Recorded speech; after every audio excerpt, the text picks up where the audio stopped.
పొందడం మరి ఉదయకాలంలో దేవుడు ఇచ్చిన సమయాన్ని బట్టి మరి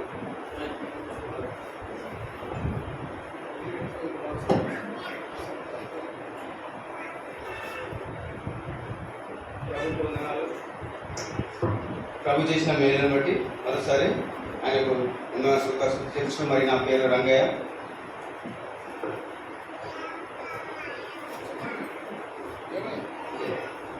నా పేరు రంగయ్య గౌడ.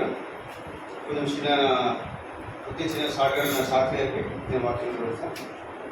నేను ఈడుగొల్లం అండి. మేము మరి నా జీవితంలో చాలా భయంకర జీవితం, తాగుతుకు మానేసి అయినాను. ప్రభు నన్ను 11 సంవత్సరాలు ప్రభు నన్ను పట్టుకున్నాడు. ఎప్పుడైతే ప్రభు నన్ను పట్టుకున్నాడో ఆ నుంచి నా తాగుడు జీవితాన్ని నుంచి తీసినాడు. అలాగే సిగరెట్, తంబాకు, మరి రోడ్డు షెడ్యూల్లో తిరిగి దూరిపెట్టంటే మా ఏరియా అలాంటిది హైదరాబాద్.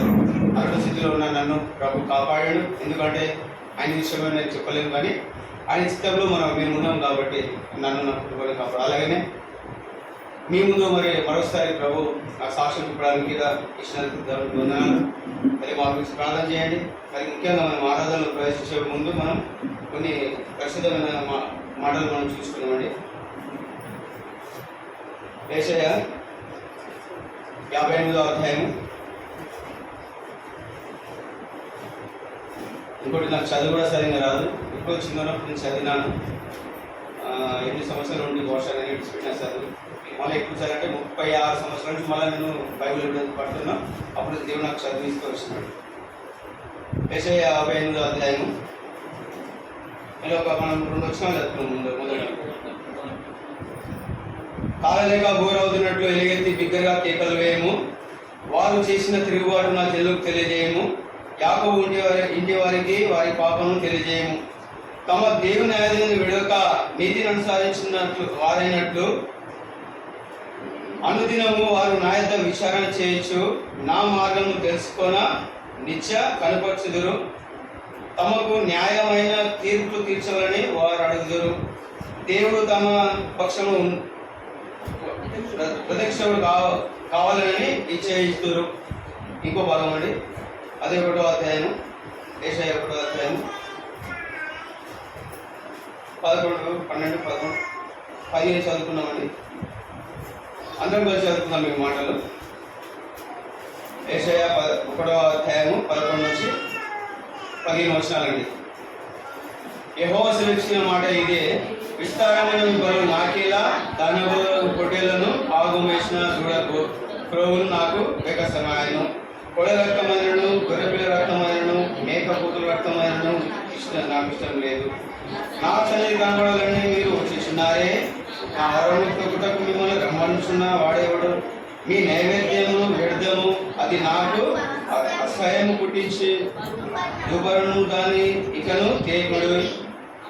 అమావాస్యయు విశ్రాంతి దినమును సమాజ కేవలం కూటం జరుగుతున్నవి. వాగులకు పుట్టుక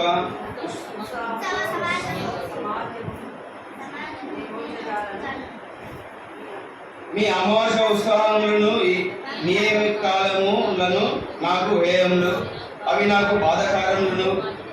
వాటిని సహింపలేక విసిగి ఉన్నాను. మీరు మీ చేతులు సాచినప్పుడు మిమ్మల్ని చూడక నా కన్నులు కప్పుకొందును. మీరు బహుగా ప్రార్థన చేసినాను, నేను వినను. మీ చేతులు రక్తంతో నిండి ఉన్నాయి. ప్రభు పరిశుద్ధమైన తండ్రి, పరలోకమైన మా దేవా, ప్రభువా, పాపంలో తండ్రి దేవా, మరి పాప బంధకంలో చిక్కిన నన్ను, నా ప్రభా మీ నామం అంటే నా ప్రభా దేశించే నన్ను తండ్రి నన్ను ప్రేమించినారు దేవా. ఎలాంటి స్థితిలో నేను ఉన్నప్పుడు నా ప్రభా తండ్రి కేవలం నా ప్రభా మీ వైపు చూసినాను తండ్రి దేవా. పాపి నన్ను కాపాడి ఆ తండ్రి మరి ఈ దినం నా ప్రభా మీ సాక్షిగా మనం స్థిరపరిచి వచ్చిన పొందాల్సిన ముఖ్యంగా ఈ దినం నా ప్రభా ముఖ్యంగా నాతో మాట్లాడండి నా ప్రభా.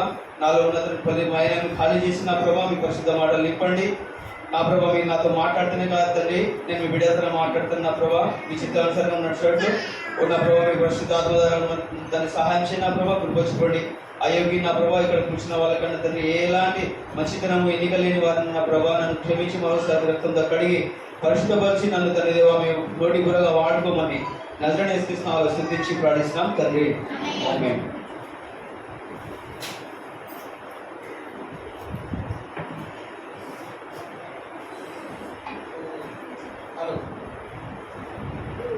ఆ అరుగు ఖాళీ చేయండి. ఇప్పుడు నా కుర్చీలలో కూర్చున్న వాళ్ళు వస్తున్నారు కాబట్టి ఆ అరుగు వెనకాల తీసేయండి. అరుగు గడ్డ పైన ఎవరైనా కూర్చోగలరు.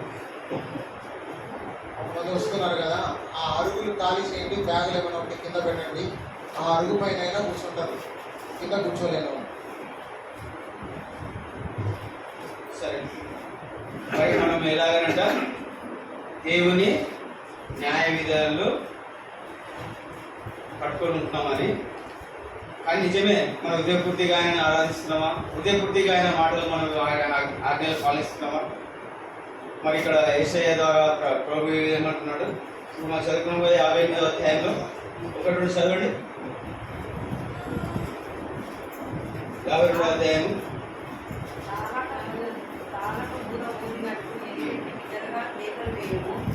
వారు చేసిన తిరుగుబాటును నా జనులకు తెలియజేయు. యాకోబు ఇంటి వారికి వారి పాపములను తెలియజేయు. ఎందుకు ఈ మాటలు అంటున్నాడంటే, యాకోబులాగా ఉన్న మనల్ని మన ప్రభువును ప్రేమించినాడు, మనని ఈ దినంగా ఆయన బిడ్డలుగా స్వీకరించినాడు. మరి మనం ఏ విధంగా ఉంటున్నామంట? మన దేవుని న్యాయ విధులు విడకుండా ప్రభు మనకి ఏదైతే చూపిస్తున్నాడో, ఏదైతే మనకు ప్రభు సెలవిస్తున్నాడో అది మనం వినకుండా నేను దేవుడిని రక్షించుకున్నాడు, వస్తా నేను మందిరం కోసం ఆరాధించిపోతా వెళ్ళిపోతా, అది కాదండి. ప్రభు ఇక్కడ శ్రేష్టంగా ఏం చెప్తున్నాడంటే, ఆయన మాటలని ప్రభు మనల్ని కాపాడిన విధంగా మనకు అనేక ఆత్మలకు ఆ భారం నీకు నాకు ఇస్తూ వచ్చినాడండి. మరి నువ్వు ఏ విధంగా ఆరాధిస్తున్నావు? నువ్వు అనుకుంటావు బహుశా నేను మందిరం కోసము దాన బలులు ఇస్తున్నాను, ఇక నానా విధేయం ఇస్తున్నావు, బహుశా నేను ఇస్తున్నావు, కానీ దేవుని ఇష్టగా లేవని ప్రభు ఇక్కడ అంటున్నాడు. అంతేకాదు, ఇంకా 2వ వచనం చదవండి ఒకసారి. తమ దేవుని న్యాయాన్ని విడవక నీతిని అనుసరించు వారైనట్లు అనుదినం వారి యొక్క. ఇప్పుడు మనం ఏం చేస్తున్నాము? ప్రభువా నన్ను కాపాడావా, నా బాధ, నాకు ఇంత బాధ ఉంది, నా కుమారుడు బాగాలేదు, లేకపోతే నా తల్లి బాగాలేదు, ఇవే అడుగుతున్నాం. కానీ దేవా మీ చిత్తం ఏదో మీ చిత్తంలో బయలుపరచమంటలేము, దేవా మీ చిత్తం అంటే నడుస్తా అంటలేము. అయితే అదే మార్గం మనం ఉంటున్నాం. చదవండి. ఆయన మార్గం తెలుసుకుని కనీసం పరుచుకుంటున్నాం. మనం ఎలాగంటే మనం తెలుసుకోవాలి. దేవా మనకు న్యాయమైన తీర్పు తీర్చావా?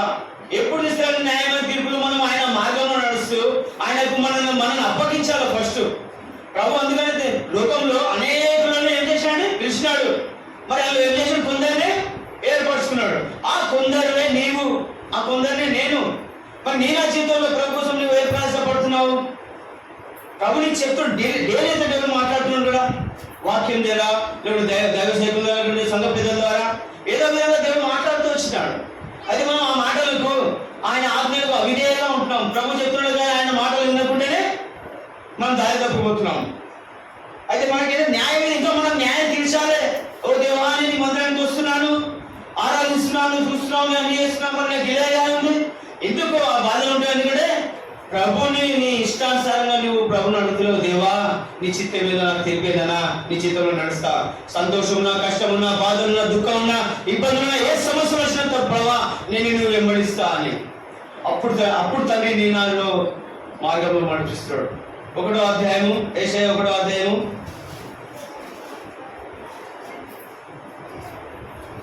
11వ వచనం చదవండి.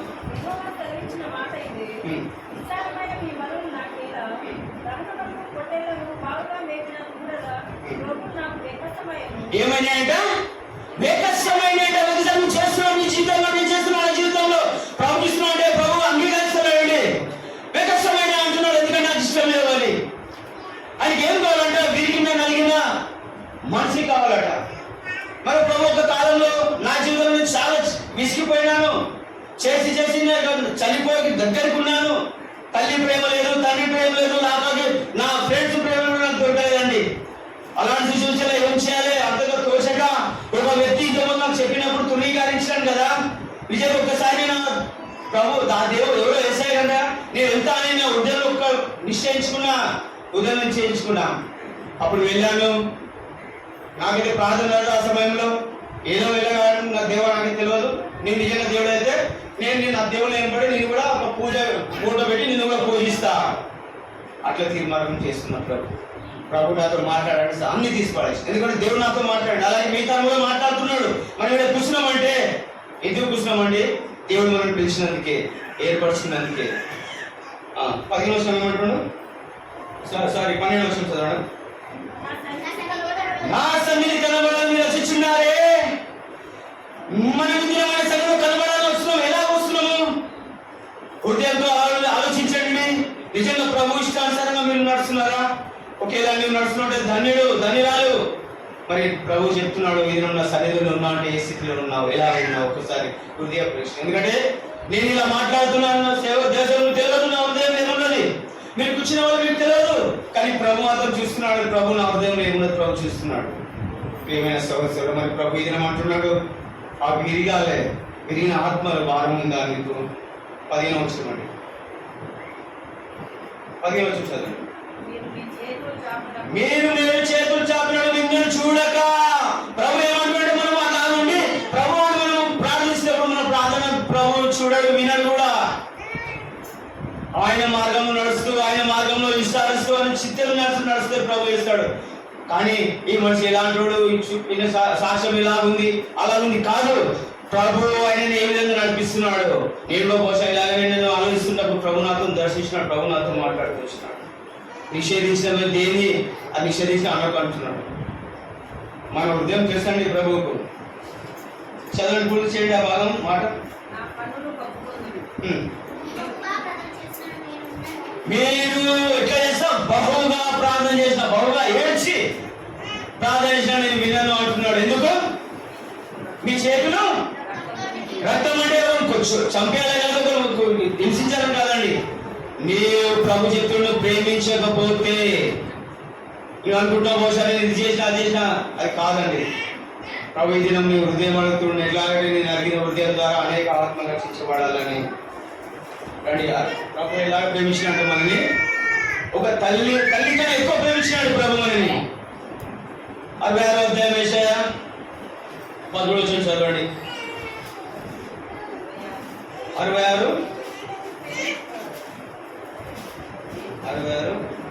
13వ వచనం.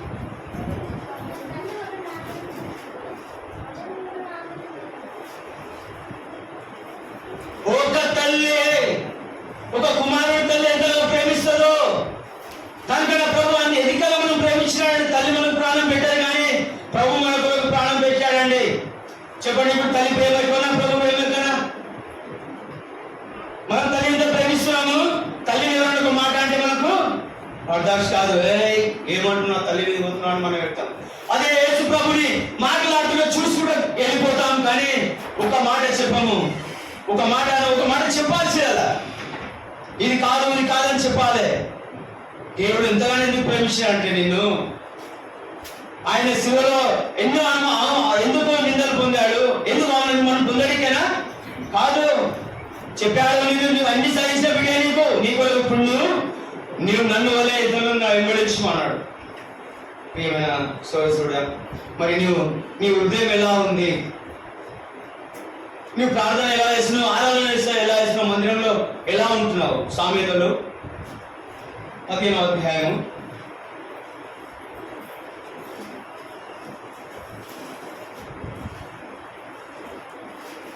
8వ వచనం చదవండి ఒకసారి.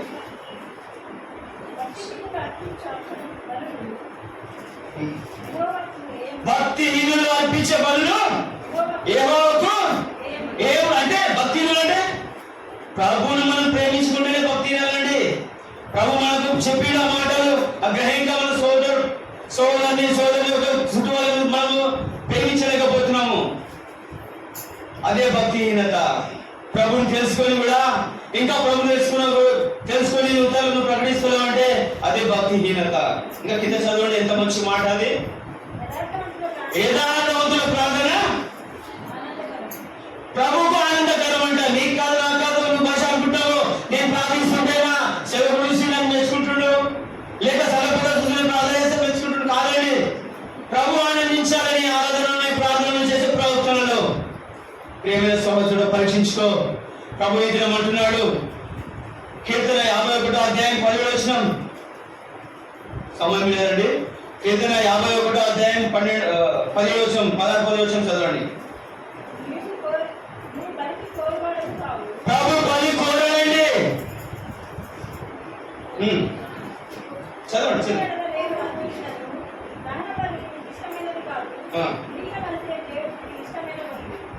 ఏంటంటే దేవునికి విరిగిన బలులే దేవునికి ఇష్టము, విరిగిన వాళ్ళే దేవునికి ఇష్టము. నువ్వు చూసిన డబ్బులు అది ఉంది ఇది ఉంది వాళ్ళని నడిపిస్తాలి, నడవండి.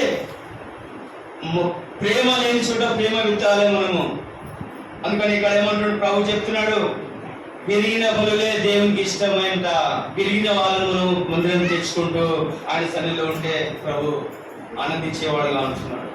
మరి నువ్వు ఎన్ని కోట్లు చేయి కానీ ప్రభు నిన్ను ఆనందిస్తున్నాడు. బహుశా నేను ప్రేమిస్తున్నాడు చెప్పాడు కదా, మనం చాటిస్తాము దేవుడు లోకాన్ని ఎంతో ప్రేమించినాడని. కానీ ఆయన అతిథి కుమారుడు మనం అనుగ్రహించిన కృపను మనం పొందలేకపోతున్నాము.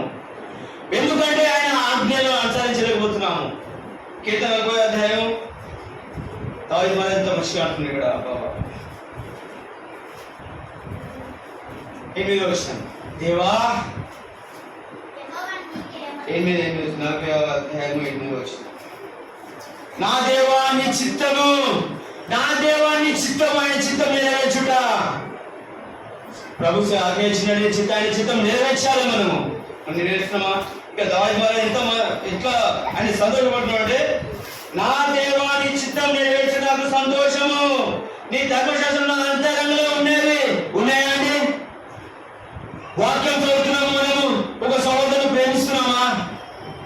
చదువుతున్నాము, ప్రేమించండి. ఎప్పుడైతే నువ్వు ప్రేమిస్తావో నీవు ప్రేమించబడతావు, ఎప్పుడైతే నువ్వు దేశిస్తావో దేశింపబడతావు. ప్రియమైన సహోదరుడా, సామెత 21వ అధ్యాయము మనం ఎలా ఉన్నాము? నా నోటితో ఒక్క మాట అని చెప్పానండి. ఈ పరిశుద్ధ గ్రంథం నాకు చెప్పిన ప్రకారం ఆ మాటలు మీకు వినిపిస్తాను, నేను చెప్తలేనండి. 21వ అధ్యాయం 22వ వచనం కాదండి, 21వ అధ్యాయము, భక్తిహీనులు అర్పించి ఏమంట. మరి భక్తిహీనతో ప్రభువు వచ్చి ఆరాధిస్తున్నావా? ఆయన యుద్ధానికి వచ్చి ఆరాధిస్తున్నావా? ప్రభు చూస్తున్నాడు. మళ్ళీ అదే మాట చెప్పాడు, ఏ ఆనందంలో తన ప్రవక్తలను చక్కగా పని చూశాడంట. ఎప్పుడైతే నువ్వు ప్రభుని నీ పూర్తిగా అంగీకరిస్తావో, ఎలాగ నీ ప్రవర్తన ఎట్లా ఉంటావంట. కింద వచ్చిన ఉందండి, నేను చదువు రాదు నాకు, మీకు చదువు అంటే మీరు ఎవరు చదువుతలేదు, అందరూ ఇక్కడ చదువులేదో ఉన్నారు, ఇక్కడే చదువుతున్నారు. ప్రభు మాట్లాడినప్పుడు వినాలండి, ప్రభు చదవాలి, వాక్యం చదవాలి. యథార్థవంతుడు తన ప్రవర్తన చక్కపరుచుకొని. మీరు భక్తిహీనతో ఉన్నావా? 25వ అధ్యాయంలో 9వ వచనం చదవండి. 28:9 చదవండి. మీకు వస్తే బైబిల్ రాదు, అమ్మకి చదవనికే ఇక్కడ వచ్చిన వాళ్ళకి. ఇప్పుడు మనం బైబిల్ చదవకుండా చెవులు మూసుకుంటున్నావే. ప్రభు చెప్తున్నాడు ఈ మాట. నువ్వు అట్లా ధర్మ చెప్పుకుంటా కూడా నువ్వు పరిశుద్ధ గ్రంథం చదువుతలేవంటే నీ ప్రాణం దేవుడు అంగీకరించిన అంటున్నాడు. చెప్తాను కూడా, పాప చదువుతుంది కానీ ఇక్కడ శబ్దాలు వస్తలేవు. ఇక్కడ శేషం ధర్మశాస్త్రం వినబడకుండా చెవి తొలగించి వాడు ప్రాణాన ఏహమంట. మొదటి సమయంలో కూడా ఏమంత మంచి మాట్లాడు. 13వ అధ్యాయం 2వ వచనం, సమయంలో తొందర చదవండి. 13వ అధ్యాయం మొదటి సమయంలో 13వ అధ్యాయం 9వ వచనం, 12వ వచనం క్షమించండి. 13వ అధ్యాయము 12వ వచనం.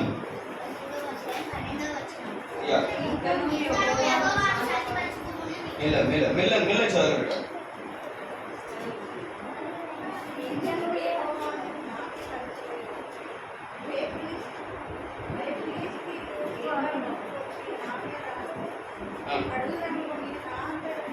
ఇప్పుడు ఏమంటున్నాడు, మనకి ఏదో అపాయం వస్తుంది, మనకి ఏదో అపాయం సంభవిస్తుందని మనం ప్రార్థిస్తున్నాం. కానీ నిజంగా దేవుడు మన అందరూ రక్షించ కోరుకున్నా కూడా అని ప్రార్థన చేస్తున్నామా? ఇక్కడ ఆయన ఏమంటున్నాడు, వాళ్ళు వచ్చి కోసం ఎక్కడ చంపేస్తారు అని ఏం చేస్తున్నాడ? చదవండి. యెహోవాను శాంతిపరచని ఉంటే, ఆ. ఫిలిష్తీయులు మిద్యానుకు వచ్చి ఆ. వారి మీద పడుతున్నట్టుకొని, ఆ. దాని కొరకు నేను వచ్చి దాని బలి అర్పిస్తున్నాను. దేవా, పలానా మనిషి ఇట్లా అన్నట్టండి, వాడిని ఇది చేస్తాను ఏమంటూ నువ్వు ప్రార్థన చేస్తున్నావు, వచ్చి ఆరాధన చేస్తున్నావు. నీ హృదయంలో దేని ప్రేమ అంటే అలాగా ఉండదు. అదే 15వ అధ్యాయంలో 21 వచ్చిన చూడండి. 15వ అధ్యాయం 21 వచ్చిన ఆరాధన లేదు, సమయం లేదు. ఇది ఎందుకంటే తెలియాలి అంటే ఇక్కడ ఆయన కూడా ఎందుకు ప్రభుని ఆయన బతులాడుకుంటున్నాడు. మొదటి సమయంలో 15వ అధ్యాయం 21 వచ్చిన 11. దేవుడైన యెహోవాకు బలి అర్పించుటకై జనులు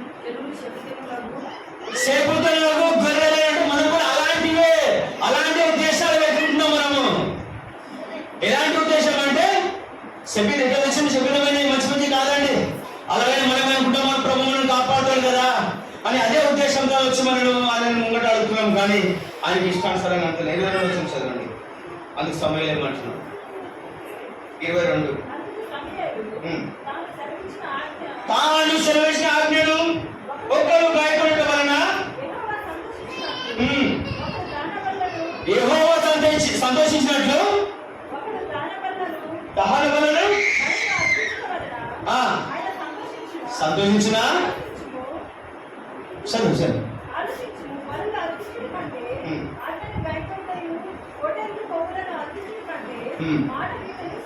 కోటేల కొవ్వును అర్పించడం కంటే మాట వింటే శ్రేష్టము. ఈయన ప్రభు అంటున్నాడు, నువ్వు ఒకేలా ఆయనకు దూరంగా ఉన్నావు, ఇష్టానుసారంగా ఉన్నావు, ప్రభు నీ హృదయం పంపించుకో. కీర్తన 50వ అధ్యాయము 5 వచ్చిన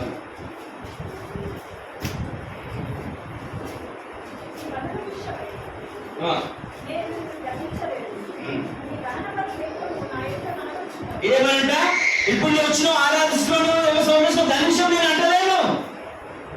ఏమంటున్నాడు,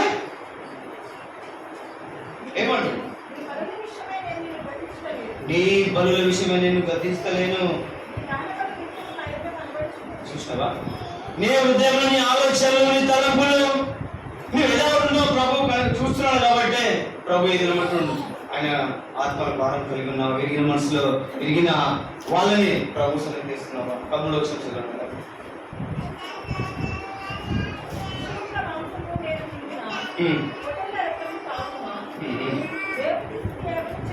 ఏం చేయాలి, దేవునికి స్తుతి యాగం, ఇతరుని స్తుతి యాగం చేయడానికి వచ్చిన ప్రియమైన సహోదరుడా, స్తుతి యాగం చేయాలి. యాగం అండి వచ్చి ఆరాధిస్తున్నా, వాక్యం వింటున్నా, పోవాలి, మందిరం కూర్చోవాలి, అదొక్కటి కాదండి.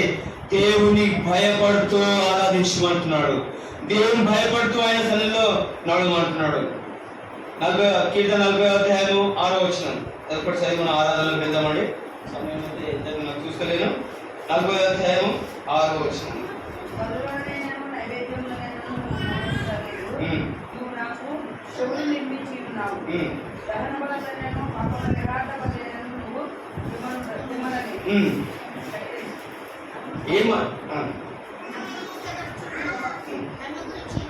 నిన్ను గురించి రాయబడి ఉన్నది.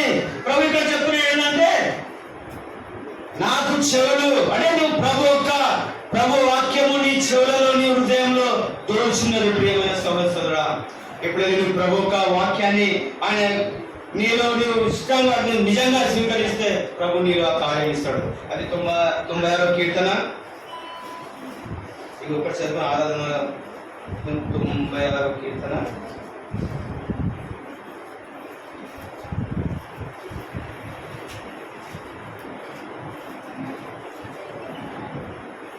చదవండి. ఇప్పుడు వచ్చినాం, అందరు పాడాలండి, అందరు చదవాలి.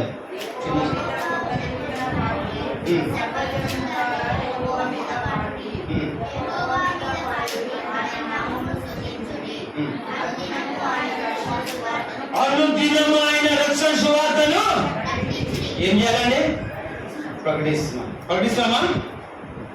హైదరాబాద్కి వచ్చి ప్రకటిస్తుంది కదా, మరి మేమేం చేయాలి? ప్రభు మమ్మల్ని కాదండి, మిమ్మల్ని కూడా అక్కడే వస్తుంది. మాట మాత్రం చెప్తలేడు. నేను చూసినాము ఒక సంఘంలో ఒక వ్యక్తి లేడు. ఎంత బాధాకరణము.